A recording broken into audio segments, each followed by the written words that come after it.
Bien, nous allons nous poser la question de savoir comment décrire la trajectoire d'un point dans un plan, notamment le plan de cet écran.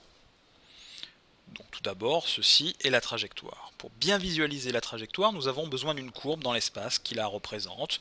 Et donc le point ici suit cette courbe dans l'espace, ce qui représente sa trajectoire. Nous avons en plus besoin d'un système de coordonnées pour décrire correctement cette trajectoire, et il s'agit en premier lieu des coordonnées cartésiennes. Donc les coordonnées cartésiennes, qu'est-ce que c'est? Nous avons besoin d'un repère cartésien qui est défini par l'origine, un point origine, et deux vecteurs. Le vecteur u indice x, alors attention, indice, ici c'est pas une fonction de x, ça ne dépend pas forcément de x, ça veut dire que c'est un indice. Voilà. Donc ça veut dire que c'est u sur l'axe des x, et ici u indice y.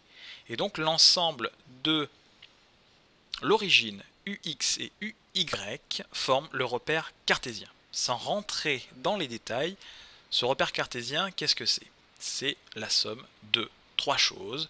Premièrement, un produit scalaire entre ux et uy qui est nul.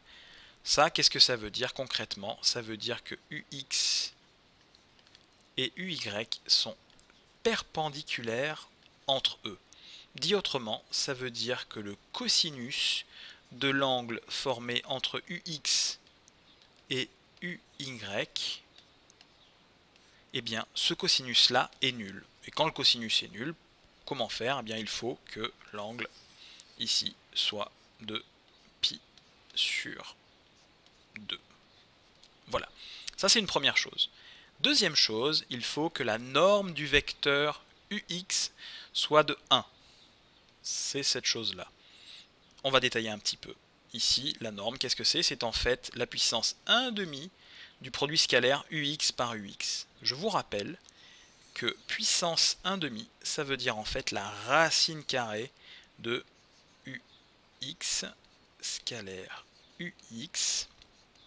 Et ça doit être égal à 1. On parle de norme, on le note comme ceci, mais c'est également ce que l'on appelle la longueur d'un vecteur. D'accord? Et c'est un vecteur dit unitaire. Pareil pour le vecteur uy, donc je ne détaille pas ici. Bien, donc maintenant nous avons cette trajectoire et nous avons trois temps. Imaginons ici trois photographies. La photographie au temps t1, où on a la position du point M1, qui est définie par les coordonnées sur l'axe des x qu'on va appeler x indice M1, et sur l'axe des y, on appelle ça y indice M1. Ensuite, au temps t2, un peu plus tard, ici nous avons x M2 et y M2, et encore plus tard, au temps t3, nous avons M indice 3, donc avec x et y.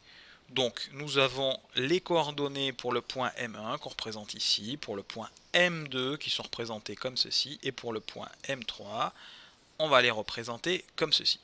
Donc on voit qu'en fait il y a une infinité de points sur cette courbe, et ce serait très fastidieux de représenter l'ensemble des points M. C'est pour cela qu'à la place, comme il s'agit d'un mouvement qui dépend du temps, on va représenter la position de M en fonction du temps. Et les coordonnées sur l'axe des x, ici, va être en fait une fonction du temps, x de t, donc ceci, x en fonction du temps, donc on dit x de t, c'est une fonction du temps, et pareil pour y, ici, on dit y de t, y en fonction du temps. On peut définir la position en utilisant le vecteur position qui relie l'origine à ce point M. Et ce vecteur position, c'est une somme de deux vecteurs, du vecteur v plus w. On ne le voit pas très bien comme cela, et on le voit mieux sous cette forme-là, où on voit qu'en fait il s'agit de la somme vectorielle sous la forme de la relation de Schall. Le vecteur OM, c'est le vecteur V plus le vecteur W.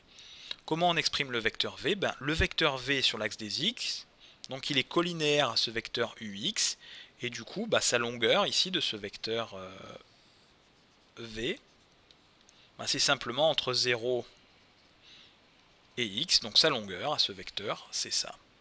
Donc ça c'est le vecteur V, et ça c'est le vecteur W.